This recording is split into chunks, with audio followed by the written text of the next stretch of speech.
Hello बच्चों, एक बार फिर से 10th क्लास को कंटिन्यू करते हैं। तो जो चैप्टर चल रहा था त्रिभुज, उसमें आज मैं पढ़ाने जा रहा हूँ बेसिक प्रोपोर्शनलिटी थ्योरम। जैसे इंग्लिश में तो बेसिक प्रोपोर्शनलिटी थ्योरम बोलते हैं, लेकिन हिंदी में बोलते हैं उसे आधारभूत समानुपाती का प्रमेय। और ये जो प्रमेय है ये क्योंकि थेल्स ने डेवलप करी थी, इसीलिए इस प्रमेय को हम लोग थेल्स थ्योरम भी कहते हैं। तो इस प्रमेय के हिसाब से यदि किसी त्रिभुज में, ये हमने त्रिभुज मान लिया है, यदि किसी त्रिभुज में एक भुजा के समांतर दूसरी भुजा खींची जाती है जो अन्य भुजाओं को दो बिंदुओं पर प्रतिच्छेद करती है, तो ये समांतर रेखा इनको समान अनुपात में, यानी कि जो रेखा जो दो बची थी उनको शेष भुजाओं को समान अनुपात में प्रतिच्छेद करती है। ठीक है, ये इस प्रमेय का कथन है। तो देखिए एक बार फिर से मैं इस कथन को फिर से रिपीट कर देता हूँ। यदि किसी त्रिभुज में एक रेखा के समांतर, यानी कि हमने एक रेखा के समांतर n मान लिया है, रेखा कौन सी है, त्रिभुज की भुजा कौन सी मान ली हमने, BC के समांतर L खींची हुई जो इसको D और E पर प्रतिच्छेद करती है, तो इस थ्योरम के हिसाब से AD का और BD का अनुपात वही होगा जो AE का और EC का अनुपात होगा। ठीक है, तो इस प्रमेय को हम लोग प्रूव करते हैं, सिद्ध करते हैं। तो सबसे पहले बात करते हैं इसकी दिया है। तो इसमें हमें क्या दिया है, त्रिभुज ABC में क्या दिया हुआ आपको कि BC के समांतर जो है वो D है, DE समांतर BC, ये आपके पास में दिया हुआ है। सिद्ध करना है हमें। इसमें सिद्ध करने के लिए हमारे पास में जो बात की जा रही है वो ये है कि आपको AD का और BD का जो अनुपात है वो AE बटे EC, ये हमें सिद्ध करना है। ठीक है, रचना में हमारे पास में इसमें कुछ रचना भी करनी पड़ेगी इसे सिद्ध करते समय। तो रचना क्या करते हैं, हम D को C से मिला देते हैं और E को B से मिला देते हैं, ये हमारी रचना हो गई। एक और रचना हम करेंगे, आप AD पर एक लंब गिराएंगे इस तरीके से और एक इधर लंब गिरा दे रहे हैं इस तरीके से। इस लंब को हम मान लेते हैं M और इसको मान लेते हैं N। ठीक है, तो ये हमारे पास में वो, इसको हम लिख भी देते हैं रचना को। एक तो हमने क्या किया है, D को C से व B को E से मिलाया। एक तो हमने ये काम किया है। दूसरा हमने क्या काम किया है, आप देखिए तो हमने एक तो ME लंब गिराया है, ME लंब गिराया है इस पर AB पर, तथा DN लंब गिराया है हमने इस पर, DN है AC पर। इस तरह से हमने लंब गिराया है। अब हम इसकी उत्पत्ति की बात करते हैं। तो उत्पत्ति में हमारे पास में प्रूफ करने जा रहे हैं। तो देखिए हमारे पास सबसे पहले छोटे वाले त्रिभुज को देखते हैं। तो ये त्रिभुज ADE की अगर हम क्षेत्रफल की बात करें, क्षेत्रफल को शॉर्ट मैंने एरिया लिख दिया। तो त्रिभुज ADE का क्षेत्रफल वो होता है 1/2। किसी भी त्रिभुज का क्षेत्रफल 1/2 आधार गुणा ऊंचाई होता है। तो इस त्रिभुज का आधार कितना है, आधार मैं लिख देता हूँ एक बार फिर से, आधार गुणा ऊंचाई होता है किसी भी त्रिभुज का क्षेत्रफल। तो इस त्रिभुज का आधार कितना है 1/2, तो ये हो गया। आधार कितना है AD, और इस त्रिभुज की ऊंचाई कितनी है, ये है, दिस इज EM। ठीक है, इस तरीके से इसकी EM ऊंचाई हो जाएगी।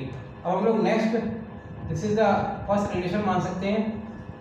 इसके बाद में इसी तरीके से त्रिभुज A, अगर हम इसकी बात करें, BDE की बात करें, तो आप देखिए BDE की अगर बात कर रहे हैं, ठीक है, तो इस त्रिभुज का क्षेत्रफल कितना हो जाएगा, ये भी हो जाएगा 1/2, और इसके लिए आधार कितना हो जाएगा, जैसे DB, और इसकी ऊंचाई, त्रिभुज की ऊंचाई, इसमें त्रिभुज की ऊंचाई जो है तो वही EM, लेकिन वो त्रिभुज से बाहर है, तो त्रिभुज की ऊंचाई लिखी वही रहेगी, दिस इज EM।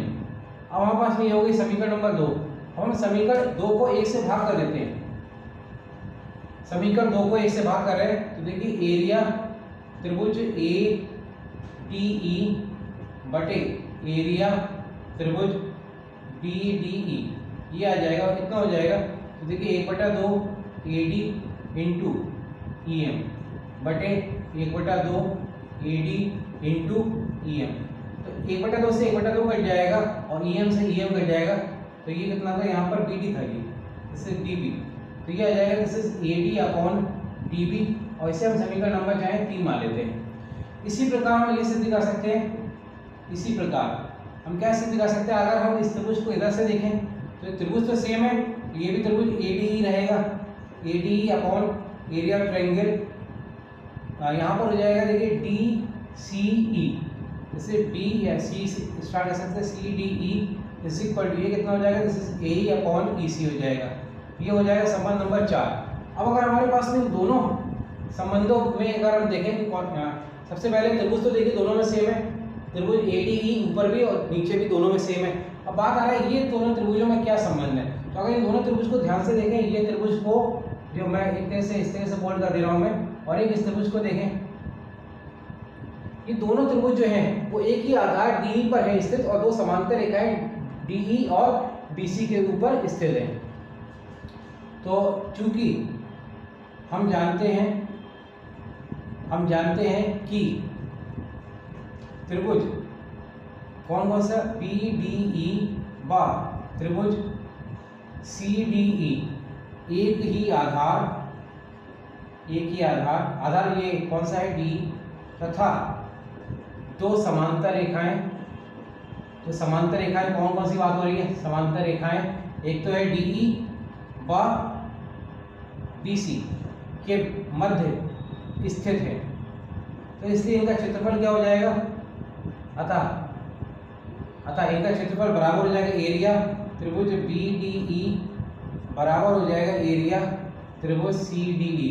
ये क्षेत्रफल जब बराबर हो जाएगा तो हमारे पास में देखिए, जब ये क्षेत्रफल बराबर हो जाएगा तो इससे हम नई समीकरण मान लेते हैं 5। अब इन तीनों समीकरण में कंपेयर करें तो देखिए ये नीचे सेम है, ये वाला बराबर हमने यहाँ निकाल दिया, तो इसका मतलब ये जो लेफ्ट हैंड साइड का पार्ट है वो इन दोनों का सेम है। जब लेफ्ट हैंड साइड बराबर है तो राइट हैंड साइड भी बराबर होगा, तो इसीलिए समीकरण आप कह सकते हैं 3, 4 व 5 से क्या हो जाएगा, AD अपॉन DB का मान बराबर हो जाएगा किसके, दिस इज AE बटे EC के। तो इस तरीके से हमारे पास में ये जो थ्योरम थी वो सिद्ध हो जाएगी। इसी का हालांकि विलोम प्रमेय भी है, तो विलोम प्रमेय में स्टेटमेंट थोड़ा सा उल्टा हो जाता है, हम लोग डिस्कस करते हैं विलोम प्रमेय में क्या चीज़ है। देखिए विलोम में ये कहा गया है कि यदि हमारे पास में त्रिभुज इसी प्रकार का त्रिभुज है, त्रिभुज ABC त्रिभुज लिया हुआ है, यदि विलोम में ये कहा गया यदि कोई रेखा, ठीक है, किसी त्रिभुज की दो भुजाओं को समान अनुपात में विभाजित करते हैं तो वो जो रेखा होगी वो तीसरी भुजा के समांतर होगी। तो कथन इसका सीधा सा है, यदि कोई रेखा किसी त्रिभुज की दो भुजाओं को समान अनुपात में विभाजित करती है तो वो रेखा तीसरी भुजा के समांतर होगी। तो ये इस तरीके से इसका कथन हो जाएगा, लेकिन इसका सिद्ध करने का तरीका थोड़ा सा डिफरेंट है। तो एक बार हम देखते हैं, ये त्रिभुज हमने बना लिया है और इस त्रिभुज में ABC हमने ये त्रिभुज मान लिया है और ये वो रेखा है जो इनको समान अनुपात में विभाजित कर रही है, ठीक है। तो क्या हमारे पास में दिया हुआ है, यहाँ पर दिया है कि AD बटे DB is equal to AE upon EC, ये हमें दिया हुआ है और हमें सिद्ध क्या करना है, सिद्ध करना है कि DE जो है वो समांतर है BC के, कि DE BC के समांतर है। तो इसमें हमारे पास में एक रचना करनी पड़ेगी। हम ये मान रहे हैं कि DE BC के समांतर नहीं है, तो जब ये नहीं है तो इसका मतलब हम ये मान लेते हैं कि एक और कोई रेखा है DF, हम ये मान लेते हैं कि माना जो DF है वो BC के समांतर है, ठीक है। अब हम लोग उपपत्ति पर आते हैं। उपपत्ति देखिए हमारे हिसाब से हम जानते हैं या ये हमें एक तरह से जो हमने माना है, चूंकि DF जो है समांतर है BC का, हमने माना है ये, ठीक है। तो इसीलिए अगर इस त्रिभुज में देखें, इस पूरे त्रिभुज में, तो थेल से प्रमेय लगाते हैं। थेल से प्रमेय से क्या रिजल्ट निकल कर आएगा कि AD बटे DB इज इक्वल टू हो जाएगा AE upon AF upon FC। ये हमारे हिसाब से हो जाएगा क्योंकि थेल से प्रमेय AF और DF समांतर है BC के, तो this is the relation number 1। लेकिन परंतु हमारे लिए क्वेश्चन में दिया हुआ है, परंतु AD upon DB is equal to AE upon EC हमें दिया हुआ है, ये दिया हुआ है। तो अगर इसको समीकरण 1 और 2 को कंपेयर करते हैं हमारे पास में, तो क्या रिजल्ट निकल कर आएगा, रिजल्ट ये निकल कर आएगा अगर 1 और 2 को कंपेयर करें, यानी कि समीकरण 1 व 2 से जब हम तुलना करेंगे तो रिजल्ट आएगा AF upon FC is equal to AE upon EC, ये रिजल्ट निकल कर आएगा। अगर हम दोनों तरफ एक एक जोड़ देते हैं तो क्या होता है, देखिए AF upon FC is equal to आया था AE अपॉन EC, दोनों तरफ एक एक जोड़ देते हैं, यानी कि AF अपॉन FC प्लस 1 जोड़ देते हैं यहाँ पर भी, और AE अपॉन EC में भी आप 1 जोड़ देते हैं। ऐसे हम ले लेंगे तो ये हो जाएगा AF plus FC is equal to EC, यहाँ पर रहेगा तो यही हो जाएगा AE प्लस EC। अब आप बताइए इसमें यहाँ पर जोड़ने पर अगर ध्यान से देखें तो AF और FC में, AF में FC जोड़ेंगे तो पूरा हो जाएगा ये AC अपॉन FC, और यहाँ पर हो जाएगा AE प्लस में जोड़ेंगे जब AE प्लस EC, तो ये बन जाएगा ये भी AC अपॉन EC। AC से AC कट जाएगा, क्या आ जाएगा FC is equal to EC। ठीक है, FC और EC का मान कब संभव होगा, बराबर कब होगा, जब आप देखिए ये इंपॉर्टेंट चीज आ रही है कि FC का मान EC के बराबर है। यहाँ से आप देखिए EC ये है और FC ये है, तो ये मान कब बराबर होगा, उपरोक्त मान, उपरोक्त आप कह सकते हैं तभी संभव है जब बिंदु F बाई संपाती मतलब होता है इंग्लिश में कहते हैं कॉन्करेंट, यानी कॉन्करेंट का मतलब है F और E एक ही स्थान पर हो, तभी ये संभव हो सकता है।